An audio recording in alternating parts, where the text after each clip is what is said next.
मैं खुश बच्ची थी जिसे खेलना पसंद था।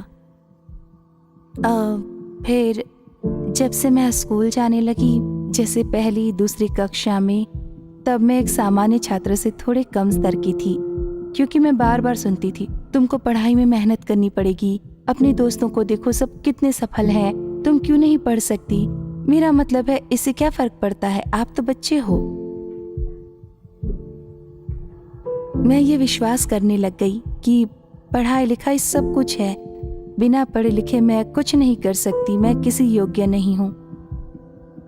मेरे विचार में तब मैं असुरक्षितता महसूस करने लगी और ये कि मैं किसी काबिल नहीं हूँ और मुझ पर लोग गर्व नहीं करेंगे।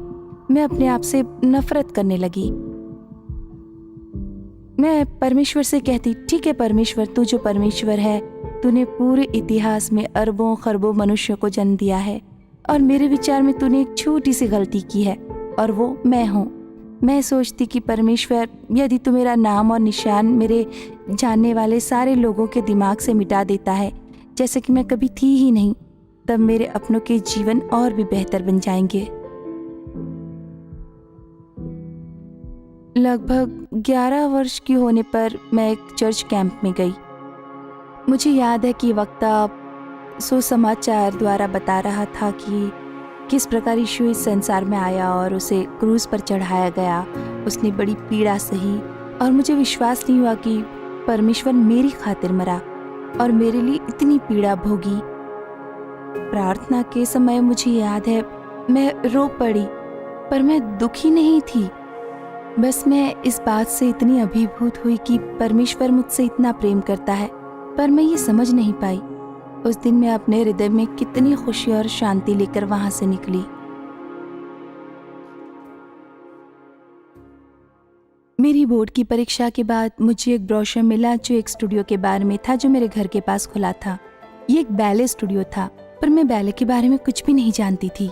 उन दिनों मुझे नृत्य करना पसंद तो था, पर मैंने कभी ये नहीं सोचा था कि मैं इसमें कदम रखूंगी। ये एक सपना जैसा था जिसे मैंने कभी देखा तक नहीं था। ये ऐसा था जैसे हम चंद्रमा पर जाने का सपना देखते हैं, जैसे कि काश मैं चांद पर पहुंचूं। पर आपको पता है ऐसा कभी नहीं होता और आप इसके पूरे होने का प्रयास भी नहीं करते। ये वैसे एक सपना था, पर यह सच होने वाला था। मैंने परमेश्वर से ये मांगा भी नहीं था, पर वो न्यायी है, परमेश्वर अद्भुत है, उसने ये उपलब्ध किया।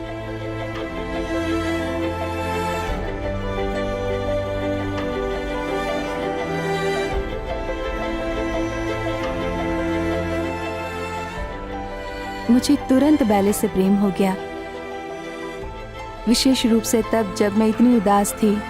मुझे आगे के जीवन के लिए एक मार्ग दिखा। ये ऐसी जगह थी जहां मुझे लगा मैं यहाँ की हूँ और मैं कुछ कर सकूंगी।